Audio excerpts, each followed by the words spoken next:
자, 김지호 대변인 이제 순방을 가면 일본을 먼저 이제 가시잖아요.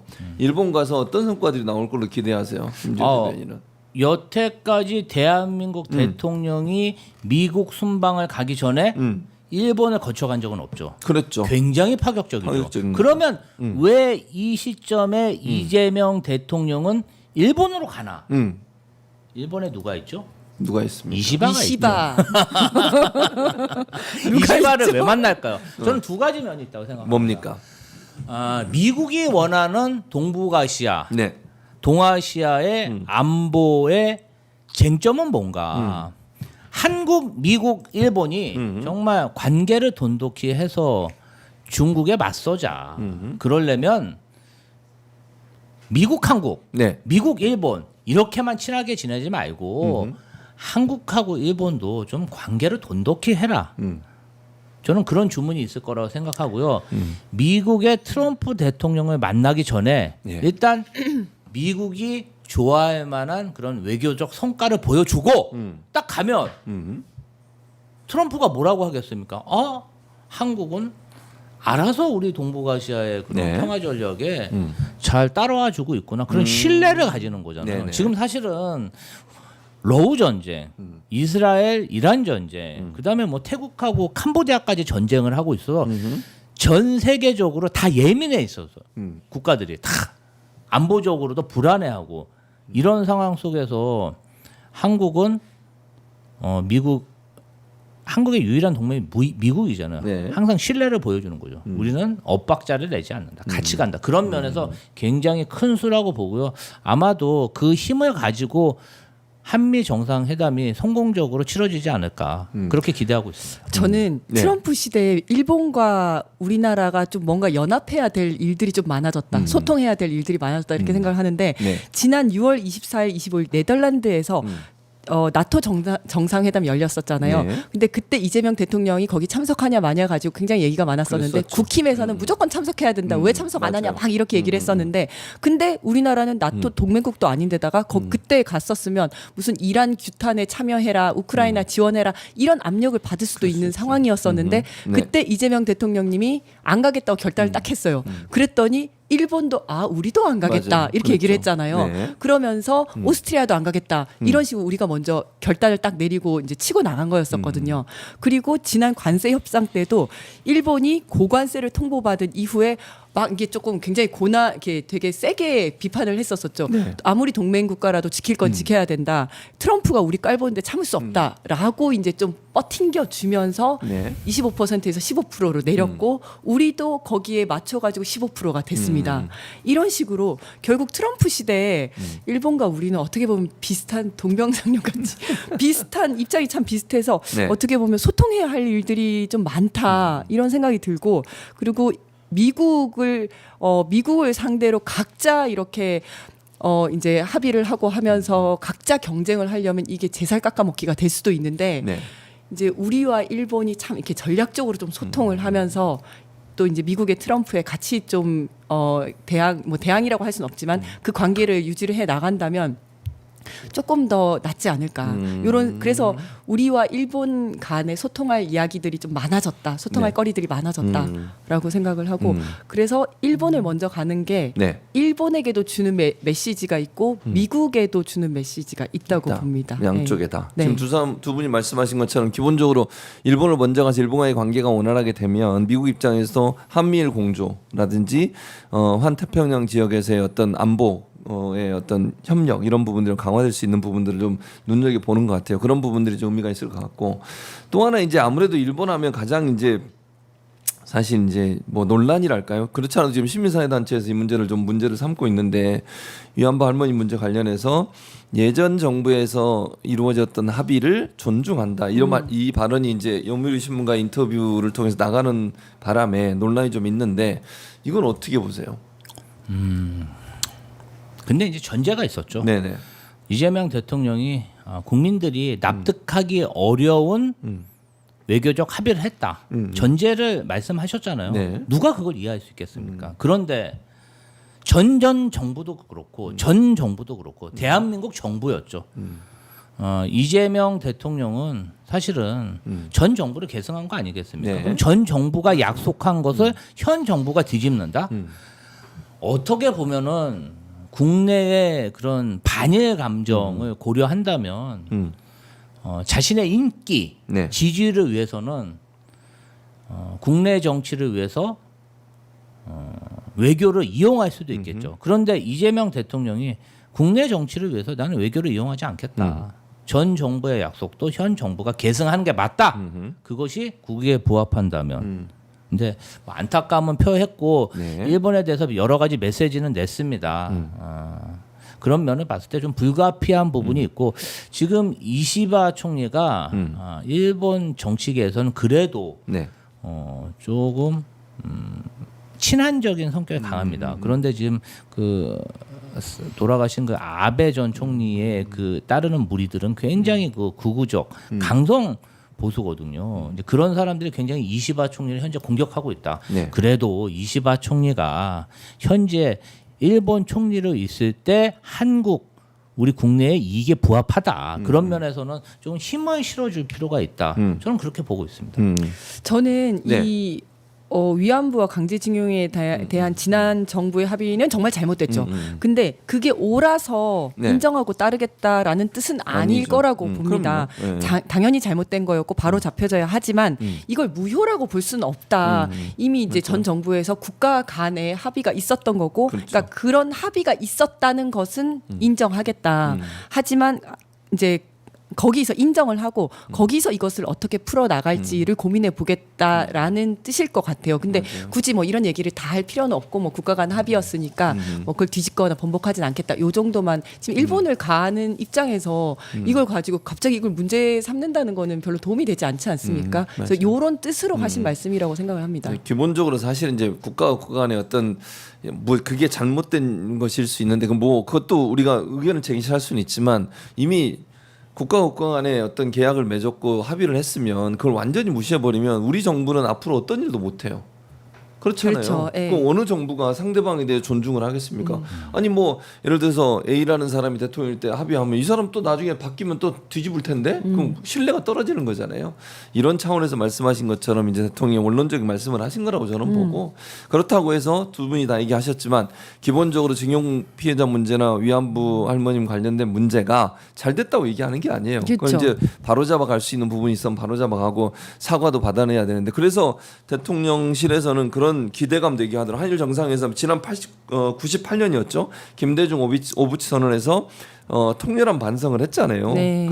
그 정도 수준이나 그보다 조금 더 넘어선. 왜냐하면 이 피해자분들도 진정한 사과를 요구해요. 사실은 네. 경제적 보상 뭐 그것도 단지 저는 있어야 된다고 보지만 그거보다 더 중요한 건 일본의 진정한 사과가 없었기 때문에 문제라고 보고 있기 때문에 그런 어떤 선언이 나올 가능성 어떻게 보세요? 이시바 총리와 이재명 대통령 사이에. 저는 뭐 이시바 총리가 진정한 사과를 할 가능성도 있다고 생각합니다. 일본도 대한민국이 필요합니다. 대한민국도 일본이 필요하고 그리고 지금 사실은 한일 정상 하기 전에 일본부터 간다는 건 굉장한 파격 아니겠습니까? 그런 부분에 있어서 이시바 총리도 고려하는 바가 있지 않을까 그런 생각이 들고요. 우리가 사실은 한미 이란 관계만 한일 관계만 신경 쓰는 게 아니라 중국과의 관계도 지금 신경 쓰고 있어요. 신경 쓰고 사실은 미국 순방, 일본 순방 전에 중국의 특사단을 파견하기로 시진핑에게 친서를 전달했다. 그리고 우원식 국회의장이 전승절 참석하기로 했죠. 했다. 그게 이제 맞아요. 어제 오늘 발표된 거 아니겠습니까? 사실은 한국과 일본 그리고 미국 이 관계 때문에 중국하고 또 다른 국가들과의 관계를 애써서 그냥 나쁘게 할 필요도 없는 거예요. 이웃 국가들하고 나쁘게 지내서 좋을 게 뭐가 있습니까? 이웃 국가들하고 사이 나빠지면 뭐가 일어납니까? 전쟁이 일어나요. 전쟁이 일어나면 대한민국 경제 좋습니까? 저는 미국하고 일본에서 어떤 외교적 위치를 네. 우위를 점유하기 위해서도 중국과의 관계도 원만해야 된다. 이렇게 생각하고 있습니다. 지금 이재명 대통령이 아주 잘하고 있다. 그 전에 윤석열 전 대통령 같은 경우는요, 사실은 그냥 아예 중국은 무시했잖아요. 그래서 좋아진 게 뭐가 있어요? 중국 수출 줄어들죠. 외교적으로 더 고립만 됐어요. 그리고 미국, 일본의 대우나 잘 받았습니까? 그냥 일본 쫓아다니는 동생 같은 취급 받았던 게 윤석열 전 정권의 외교 아니었습니까? 그렇게 해서는요 대우를 못 받아요. 네. 이제 대한민국도 엄연히 세계적인 국력을 가지고 있는 선진국입니다. 네. 그 대우 어떤 그 위상에 맞는 외교력을 보여줄 때가 됐어요. 오케이. 이제 위원장은 저는 이제 뭐 김대중 오부치 공동선언 수준을 또는 그것을 뛰어넘는 새로운 뭐 공동선언이 나오지 않을까 이제 이런 기대들이 좀 있는데 네네. 물론 저는 되면 너무 좋겠지만 너무 기대치를 저는 높게는 안 가지려고 해요. 괜히 높였다가 안 됐을 경우에 뭐 국민들이 실망하거나 네. 더 나아가서 뭐 순방 성과를 좀 평가절하하거나 이렇게 될까봐 너무 큰 기대는 지금 안 하려고 하고 있는데 네. 사실 그 김대중 오부치 공동선언은 여러 가지 상황이 역사적으로 여러 가지 상황이 맞물려서 가능했었던 거거든요. 네. 그때 김대중 대통령이 그 전에 일본에 납치돼 있을 때 네. 그 김대중 구하기를 하면서 일본의 시민단체라든지 평화주의자들 그리고 정치인들이 김대중 구하기 하면서 대한민국의 민주화 운동에 관심을 가지게 되고 유신 뭐 독재 이렇게 비판에 관심을 가지게 되고 하면서 그런 역사적인 맥락에서 이제 이런 것들이 이루어진 거였었거든요. 네. 그런데 그렇게 했으니까 그래서 그 공동선언이 있고 나서 거의 30년이 넘어까지 그런 적이 없었잖아요. 네. 근데 지금 이 짧은 시기에 그 정도를 기대한다는 것은 너무 기대치가 높다. 그래서 그것이 되지 않는다 하더라도 우리 네. 국민들이 실망할 필요는 없다라고 생각을 하고요. 네. 아까 정말 위안부 강제징용에 대해 합의에 대해서 이제 인정하겠다고 얘기하는 것 때문에 또 국내에서도 비판을 받고 하는데 정말 이런 모습들을 보면 전 정부가 싸질러 놓은 맞아요.